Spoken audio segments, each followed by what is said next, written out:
Bonjour à tous, je souhaite la bienvenue à Christophe Gazel, directeur de l'Institut de la Maison, et à Christian Fuchs, directeur des partenariats stratégiques et prospection chez Sofinco, qui vont nous présenter l'étude Profil 2023 réalisée conjointement par Sofinco et l'IPA. Tout d'abord, pouvez-vous nous rappeler en quoi consiste cette étude, Christophe ? Cette étude, c'est une étude menée en ligne la deuxième quinzaine de novembre 2022. Elle a été menée auprès d'un échantillon représentatif de 6 000 ménages. Ce qui est important, c'est que ces 6 000 ménages représentatifs en termes de propriétaires, locataires et maisons-appartements, parce que les attitudes de consommation sont différentes selon les cibles. Et l'objectif de cette étude, c'est de cerner les tendances et les comportements des Français par rapport à leur habitat, l'évolution de leur mode d'habiter et leurs différents achats. D'accord. Et alors, Christian, quel est le rapport dans tout ça avec Sofinco ? Simplement, Sofinco, le marché de l'ameublement, c'est le marché historique depuis des dizaines d'années. Et il est évident que pour pouvoir offrir les meilleurs financements à nos partenaires, pour faire en sorte de financer les clients, c'est important d'avoir une étude précise chaque année. Et c'est pourquoi, donc, chaque année, nous commandons cette étude auprès de l'IPEA. Alors justement, rentrons dans le vif de cette étude. Que peut-on dire du comportement des consommateurs depuis ces 2 dernières années en termes d'équipement de la maison, Christophe ? Là, c'est un vrai boom. C'est-à-dire que comme on a été enfermé, quand on a été libéré de ce premier confinement et des confinements successifs, les Français ont orienté leurs regards et leurs achats vers la maison. Et du coup, on a un essor du business sans précédent, puisque on a eu les confinements, on a découvert d'une manière très forte le télétravail, il a fallu s'équiper. On a réorganisé son intérieur en fonction de ses modes de vie et de l'entité ménage, c'est-à-dire qu'on est à plusieurs souvent dans un logement et il faut s'organiser, il faut se remeubler, déplacer les produits. Et du coup, sur cette forte implication des consommateurs par rapport au logement, ça se poursuit. La maison est vécue par le consommateur comme une valeur refuge. C'est un lieu de protection, de repos et de confort. Mais la crise économique arrive, il y a des problèmes d'arbitrage de la part du consommateur. Et on voit bien dans cette étude réalisée pour Sofinco, on voit bien que l'inflation, la crise énergétique touche les Français, puisqu'ils nous indiquent à être 8 sur 10 à avoir modifié leur comportement d'achat. Et pour l'année 2023, ils sont 9 sur 10 à dire qu'ils modifieront leur comportement d'achat. Et donc, ils vont faire ce que l'on appelle, avec le maître mot, arbitrage de consommation. C'est-à-dire que le porte-monnaie, il n'est pas extensible. Il va falloir arbitrer. Et sans surprise, tout ce qui est dépenses de sortie, dépenses de restaurant, le consommateur l'a mis un petit peu entre parenthèses pour économiser. On voit bien qu'il a rogné aussi ses dépenses sur l'habillement. Sur l'énergie, il a rogné, mais par aussi principe de précaution, en se disant « je fais attention parce qu'on me dit que ça va coûter de plus en plus cher ». Les dépenses de la maison, elles arrivent en 5e position. Un peu plus de la moitié des ménages, 53,5%, estiment qu'ils vont quand même diminuer ce poste de dépenses pour l'année 2023. Donc, plus de 53% des ménages en France vont quand même diminuer leurs dépenses en équipement de la maison. Christian, en tant que directeur des partenariats chez Sofinco, est-ce que c'est une tendance qui a tendance à vous inquiéter ? Alors certes, c'est un chiffre important, mais néanmoins, certaines intentions d'achat, si elles sont en retrait, comme la cuisine ou la piscine, aucun marché n'est mis de côté par les Français. Et donc, ce qui ressort de l'étude, c'est que de nombreux ménages sont prêts à des efforts pour maintenir leurs standards de qualité, de confort pour leur logement, ce qu'ils ont fait pendant les années Covid, et d'autant plus qu'ils sont montés en gamme depuis cette crise sanitaire. Alors, par ailleurs, les Français s'engagent dans des arbitrages, comme ça vient d'être dit, visant à rendre leur consommation plus responsable, leur habitat plus économe en énergie, on en a vraiment besoin en ce moment, et donc les Français consomment moins, mais mieux. Et Sofinco peut les accompagner dans cette démarche. Un chiffre impressionnant ressort de votre étude, Christophe. 90% des Français déclarent qu'en 2023, ils vont consommer de façon plus responsable. Alors concrètement, comment ça va se traduire dans l'acte d'achat ? En fin de compte, les Français ont redécouvert leur intérieur. avec les confinements et toute cette période. Et du coup, ils ont un autre regard sur l'intérieur. Et donc, comme le disait justement Christian, ils veulent consommer moins mais mieux. Et ils sont en train de monter en gamme depuis 3 ans.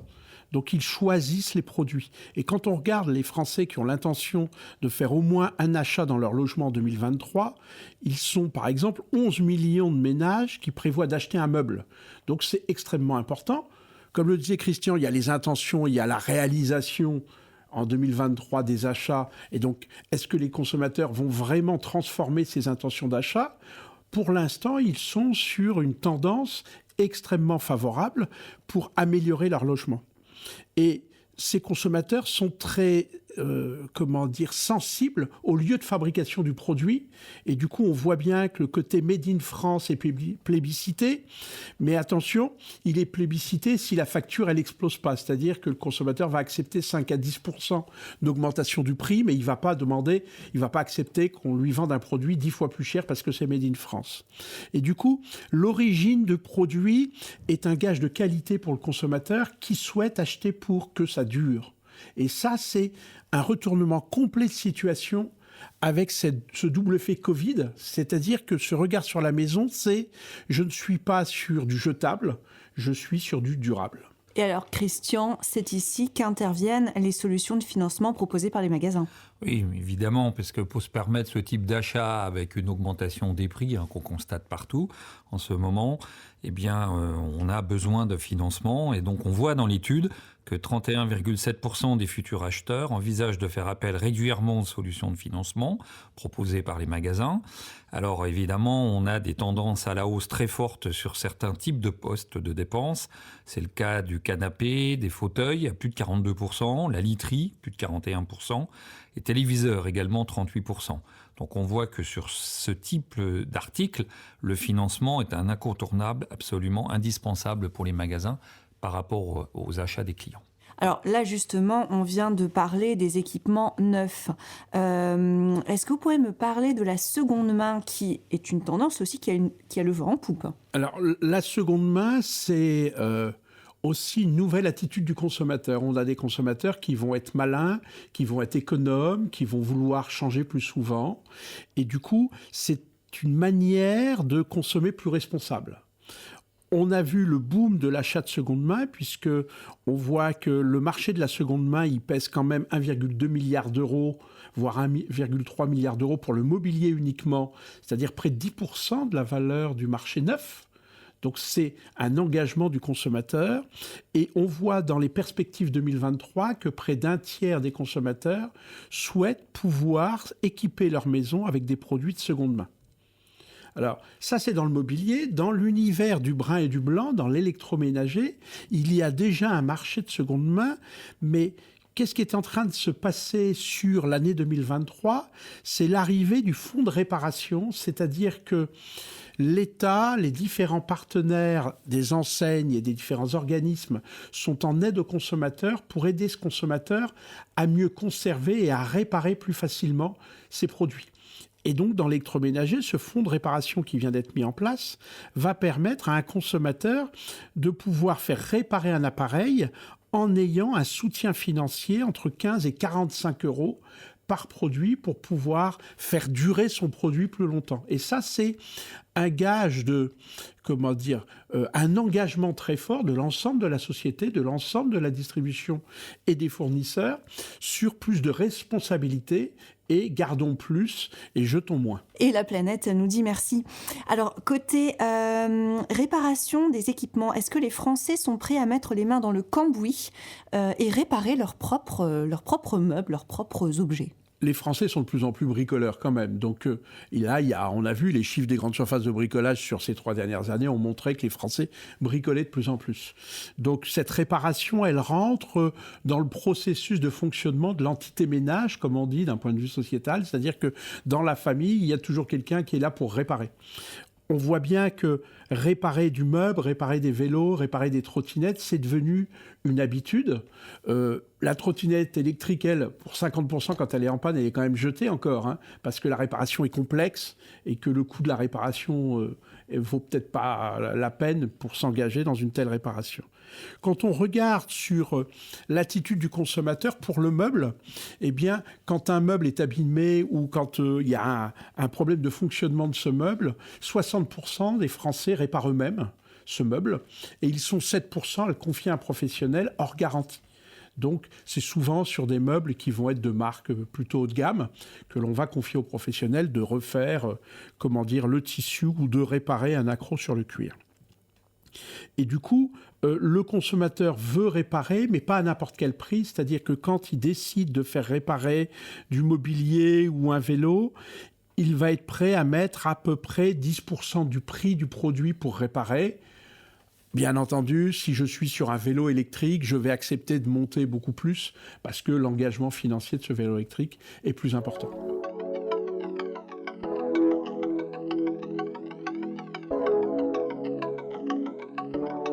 Alors, Christian, je me tourne vers vous. Cette économie de l'usage, elle s'étend aussi à l'équipement de la maison, outre la réparation. Oui, tout à fait. Alors, on a l'habitude maintenant sur les véhicules automobiles à louer la voiture, mais ça s'étend effectivement à d'autres domaines. L'équipement de la maison, bien sûr, avec un nouveau mode de consommation auquel les ménages sont prêts à recourir afin de pouvoir disposer des produits désirés tout en lissant les dépenses dans le temps.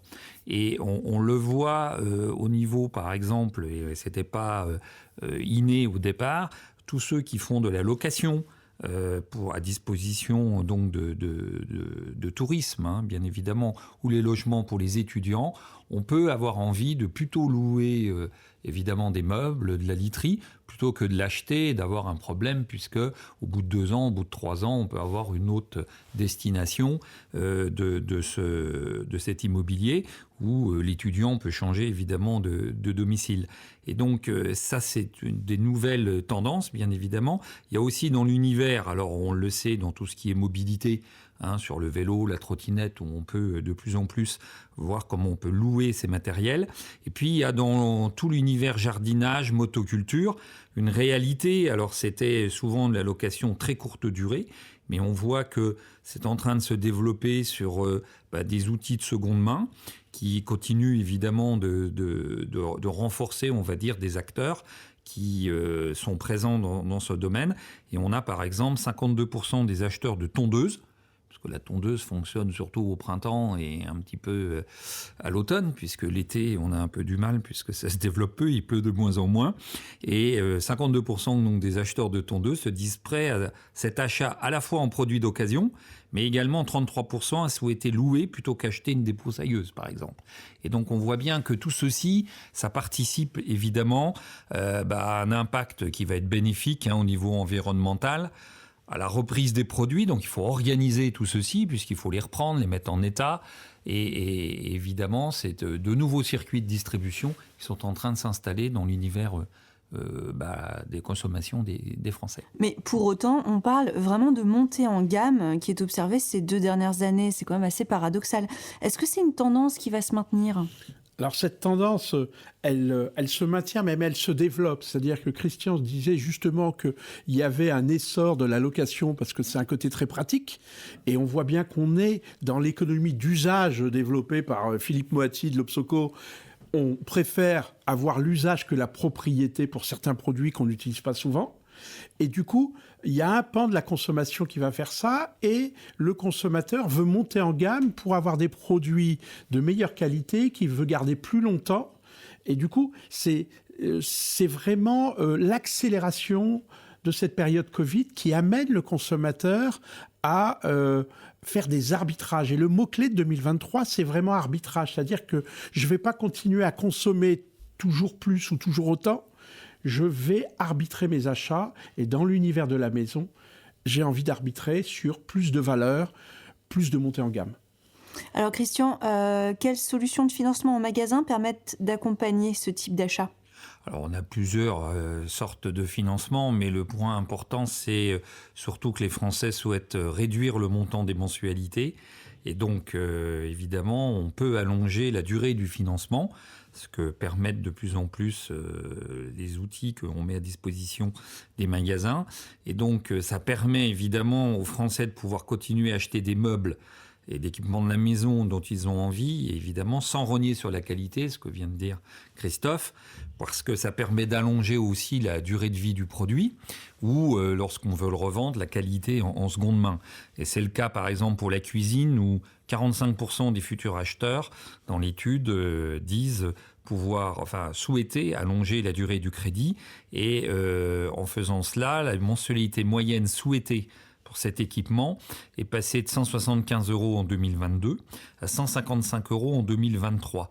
Donc on voit que dans une période de pouvoir d'achat, c'est pas forcément rogner sur la qualité, comme on l'a dit, mais c'est pouvoir continuer à acheter avec de la qualité, mais avec des mensualités qui pourraient baisser afin d'éviter trop d'arbitrage. Et justement, concernant l'acte d'achat en lui-même, moi par exemple, j'imagine pas acheter un canapé à distance. Comment les Français vont se comporter ? Est-ce qu'ils vont aller en magasin ? Est-ce qu'ils vont acheter en ligne ? Alors, on achète du canapé en ligne. Et ça se vend plutôt pas mal. Et on a des acteurs qui savent vendre du canapé avec des prix moyens de 3 500 € en ligne. Moi, qui suis dans la profession depuis 30 ans, je ne me vois pas acheter un canapé sans m'asseoir dedans pour essayer le confort. On est d'accord. Mais il y a quand même énormément de consommateurs. L'achat en ligne, que ce soit les pure players ou que ce soit les ventes en ligne de la distribution physique, ça représente quand même 20% de la valeur du marché.